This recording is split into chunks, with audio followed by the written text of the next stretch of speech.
Hey guys, it's Farah here, and today I'm gonna give you a juicy summary of the play called The Tempest by William Shakespeare in less than 12 minutes. And we're starting right now. Chewbacca, start the intro.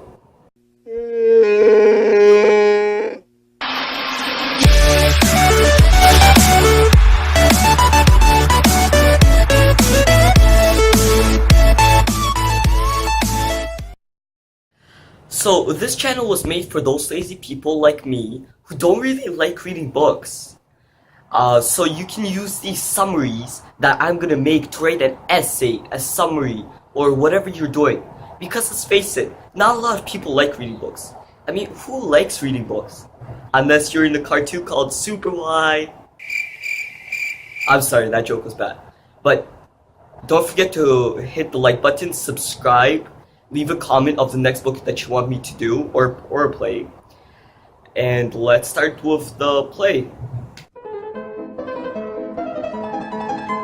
We'll first start off with the characters. Our first character is Prospero. Now who's Prospero? Prospero is that magic dude who is evil in the beginning of the story and then good at the end of the story, and you find out that he was actually the subject of violence. And that's how and why he was the evil guy in the beginning of the story. But he's that person that is evil in the beginning of the story and then takes all of his plans, crumbles them up, and just throws them in their trash can and doesn't even care about them. God damn it, I missed the trash can. Miranda. Miranda is Prospero's daughter. She has never seen another man except for her father. Yeah, I know, that's kind of sad. But she and another guy, they basically provide romance to the story, and that's her main purpose. Caliban. Gollum 2.0. Now, Caliban's basically Gollum 2.0. He's a slave to Prospero, so if Prospero tells him to do something, he obviously does it. He doesn't like to do it, but Prospero makes him do it. And he's basically Gollum 2.0 of the story Tempest. And that's all I gotta say about him. I'm precious. Okay, I'm sorry, that was bad. But he's Gollum 2.0. I had to do it. Ferdinand, the Prince of Naples. The guy who sees Miranda and he's like, oh, that girl's hot. But that's who he is. He's basically the prince that wants to fall in love with Miranda. And hey, guys, don't question it. In Shakespeare, either someone has to die or fall in love. So I guess this is the better way.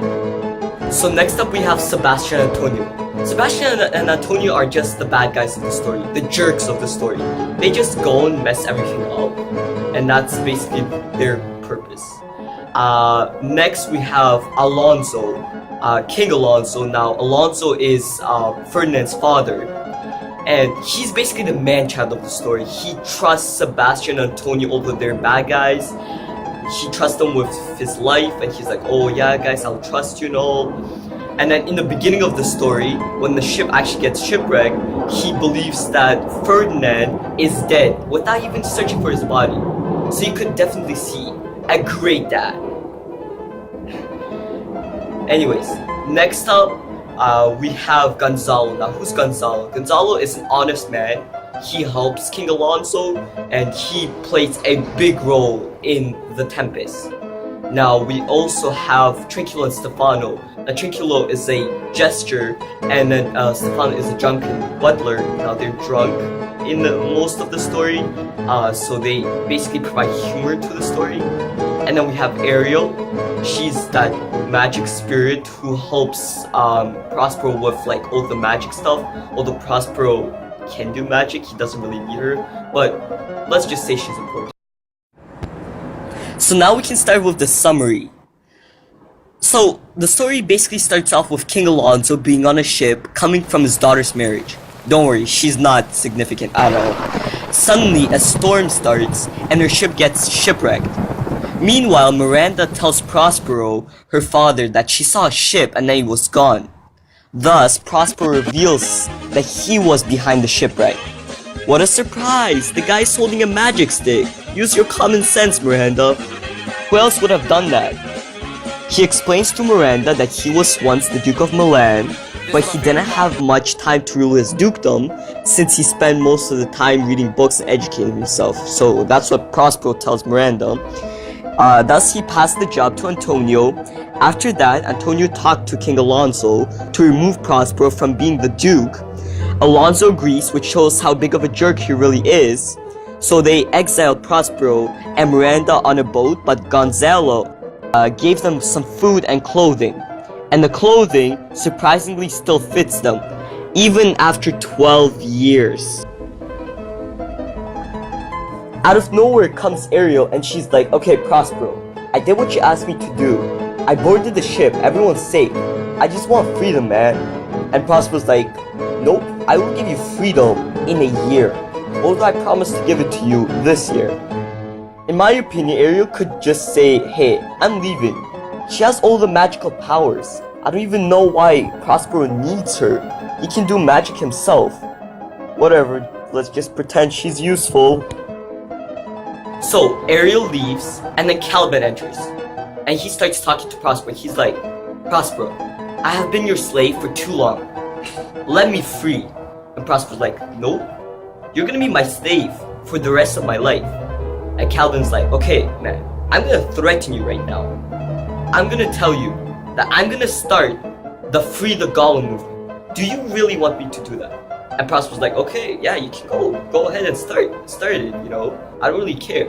So Caliban leaves, and then Ferdinand enters. Where are these characters coming from? They just leave and enter, leave and enter? Do they wait in line, and then when they see another character leave, and then, like, the new character just comes in? Anyways, Miranda falls in love with Ferdinand, and then Ferdinand stays with them because Prospero lets Miranda keep. Next scene. Antonio and Sebastian are plotting to kill King Alonso and make Sebastian the king, while Alonso's sleeping. So this is happening right after the shipwreck, but to the group of Alonso, Antonio, and Sebastian. So you can definitely see that he cares about finding Ferdinand, Alonso. Definitely, because he's sleeping, you know, he's taking a nap, he really cares about him. Number one dad. So they tried to kill King Alonso, but Ariel wakes King Alonso up. So they failed to kill King Alonso. Several bad puns. Now to my favorite part of the story, where they wasted a quarter of the story saying nothing and doing nothing. So, Tranquil and Stefan are just walking and roaming around the island, you know. They're drunk, and they meet Caliban, and they tell Caliban that they came from the moon, and Caliban believes them. And this is supposed to be the humor part of the story.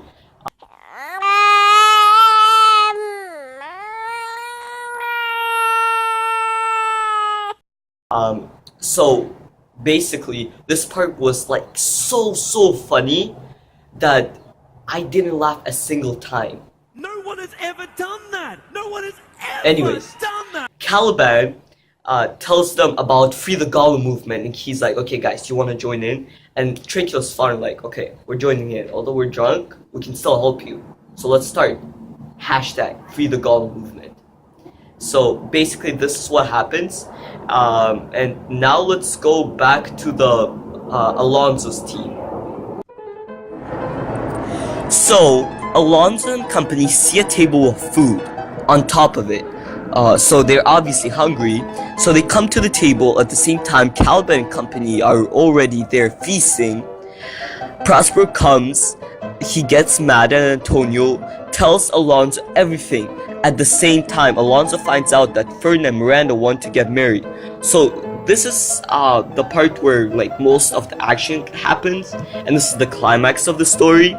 Well, first of all, Alonso and the company, they were surprised to see Prospero alive, considering they banished him, you know, and they thought that he was dead.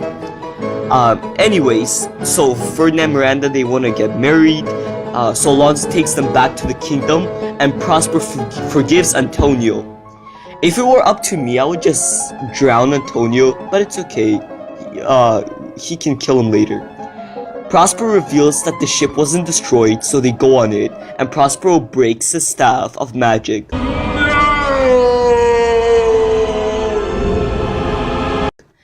Caliban, Tranquil, and Stefano stay on the island, and Caliban tells them that hashtag Free the Golem movement was a success.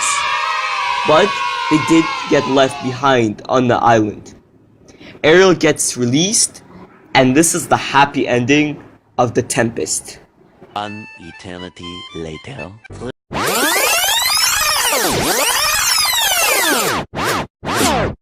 So the main idea of the story was to not betray people, because it almost ended badly for the characters. For example, Antonio and Sebastian tried to betray King Alonso by trying to kill him.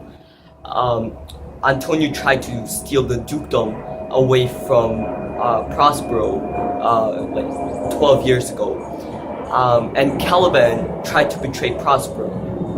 So the lesson to get from this is to not betray people, because betraying could end badly. Now in the story, everyone lived happily ever after, but it could end badly in real life. So don't forget to put hashtag Free the Golem movement in the comment section below if you watch the whole video. Don't forget to hit the subscribe button, hit the like button below. There will be more playlists coming out. Well, there will be the book playlist, the summaries one, another one. So stay tuned because there will be more videos coming next week. And I'll see you next week. Goodbye. We'll be right